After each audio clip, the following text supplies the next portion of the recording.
Bonjour, je m'appelle Maxime Vachier-Lagrave, je suis joueur d'échecs et champion du monde de Blitz. Je suis ici pour l'Expert Review pour Vanity Fair.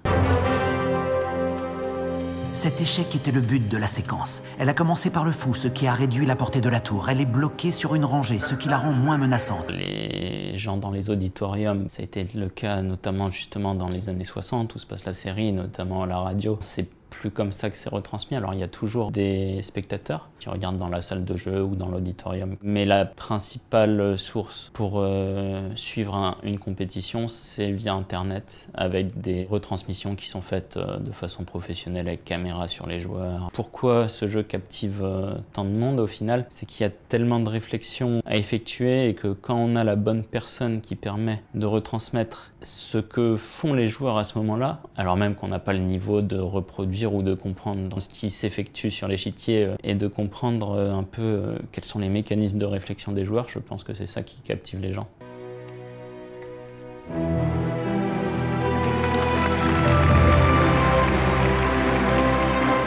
Dans l'histoire, il y a eu une seule joueuse qui s'appelle Judith Polgar qui est arrivée au stade de candidat au titre mondial mixte. Donc il y a un circuit réservé aux femmes, donc avec une championne du monde, tout un cycle. Mais donc Judith Polgar qui s'est hissée jusqu'au top 10 mondial, c'est une réelle performance puisque ça n'a jamais été fait avant, ça n'a jamais été fait après. On a maintenant une ou deux joueuses qui s'approchent du top 100 mondial. Quelles sont les raisons de cet écart? Déjà, la différence en nombre de joueuses par rapport au nombre de joueurs, des conditions sociétales qui font qu'elles arrêtent plus tôt. Maintenant, Judith Polgar a montré que c'était possible de se hisser quasiment au tout meilleur niveau, mais il y a beaucoup d'obstacles à franchir de ce point de vue-là, beaucoup de choses à faire dans ce sens-là, c'est-à-dire qu'il y ait autant de joueuses que de joueurs, et là les choses s'amélioreront naturellement.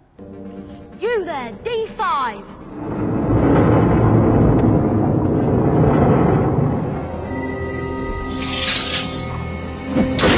Forcément, bon, j'étais un fan aussi de Harry Potter quand j'étais gamin, donc j'ai trouvé ça sympa, en tout cas le rendu que ça avait donné avec l'échiquier géant, les pions là qui s'érigent en barrière.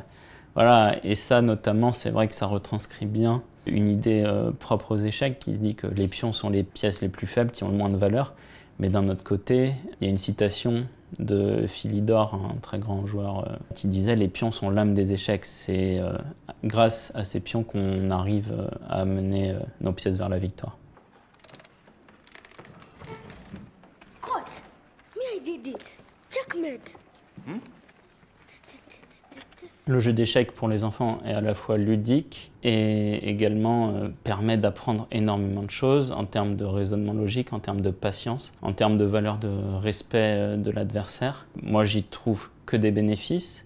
Et c'est vrai qu'en général, il y avait cette idée un peu inscrite que les échecs étaient ennuyeux. Et au final, au fur et à mesure que les échecs se sont développés dans les écoles, moi, j'aperçois que des retours positifs ou je n'entends que des retours positifs. None of your sneak attack. Alors là, on ne le voit pas très bien dans cet extrait parce que évidemment, les enfants parlaient pendant les parties. Alors c'est parfois le cas, on va dire, dans des tournois entre enfants, mais c'est quand même très très rare. Normalement, la concentration, elle est présente. Donc normalement, ça apprend justement toute cette patience, cette capacité à rester calme, à être en contrôle de soi, à raisonner logiquement et encore une fois, à apprendre dans la victoire et également dans la défaite. Puisque évidemment, quand on est jeune, on apprend un jeu qui est très compliqué et donc on commence en perdant. What's that? Schliemann attack. Schliemann attack. Where'd you learn that from? A book? No, my teacher taught me. Oh, your teacher. Well, forget it. Play like you used to, from the gut. Bobby Fischer, ça a été une légende aux US. Il a permis un peu de mettre un terme, ou en tout cas de mettre en pause l'hégémonie soviétique sur le jeu d'échecs qui était des années 1930 jusqu'aux années 2000.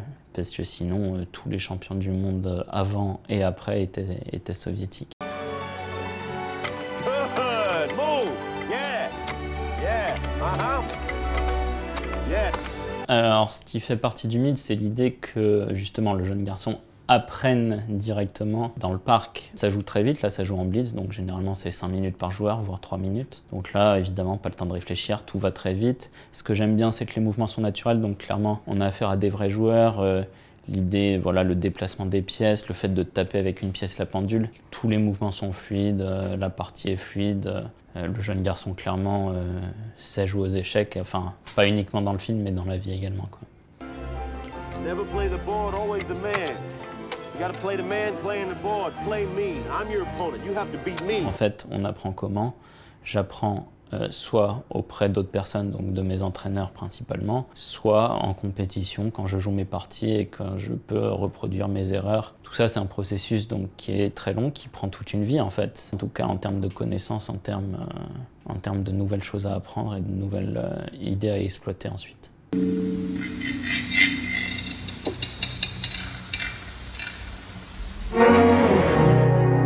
Alors déjà, il n'y a pas de joueuse qui m'a fait ce cinéma-là pendant une partie.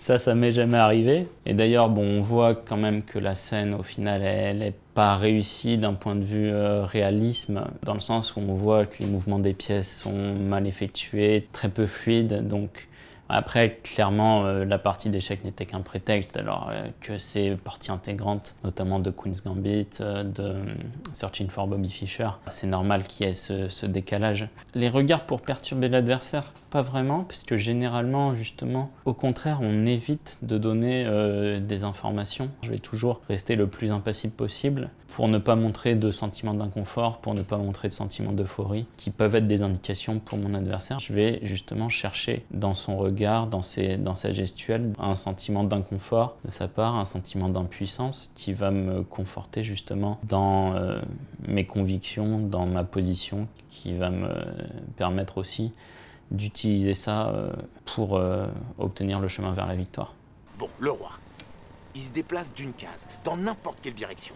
C'est lui qui choisit, c'est lui le roi. Comme ça, comme ça, comme ça, comme ça. Alors déjà, évidemment, bon, il n'y a pas toutes les règles qui sont données au final, mais ça montre la facilité, encore une fois, d'apprendre le jeu. Là, en 5 minutes, l'essentiel des règles ont été données. Il y a toujours, par contre, cette idée de transmission du savoir entre les joueurs les plus expérimentés et justement les nouveaux joueurs qui arrivent. Ce qui est en quelque sorte une langue commune aussi. C'est vrai que c'est un des énormes avantages des échecs, surtout dans les tournois jeunes par exemple, quand j'arrivais, que je jouais un russe, un chinois, peu importe, un américain, puisque je parlais pas encore vraiment anglais, on ne pouvait pas communiquer entre nous, mais on communiquait les coups qu'on jouait, on pouvait parler après la partie. C'est une langue commune et qui permet aux joueurs de se comprendre entre eux. Kelvin Fournier, première licence à 8 ans, second championnat de France à 14 ans. Il est repéré par Victor Egon qui décide de l'entraîner. Ce qui se passait, c'était que la réalisatrice, donc Elodie Namer de ce film, a connu le monde des échecs voilà, et a voulu justement réaliser un film sur ce thème. Et donc tous les acteurs qu'elle a choisis, elle les a mis en immersion dans le monde des échecs pendant 6 mois avec des consultants sur le film qui sont également des joueurs d'échecs. Un des acteurs principaux, Fabien Libizewski, qui est grand maître comme moi, et donc ils m'ont invité un jour à venir sur le tournage, donc forcément c'était une expérience nouvelle pour moi. Je suis venu et ils m'avaient un peu préparé ce petit rôle de figuration avec l'idée poétique que je faisais parmi les amateurs qui se faisaient éclater, voilà, pour un peu renverser le rôle habituel.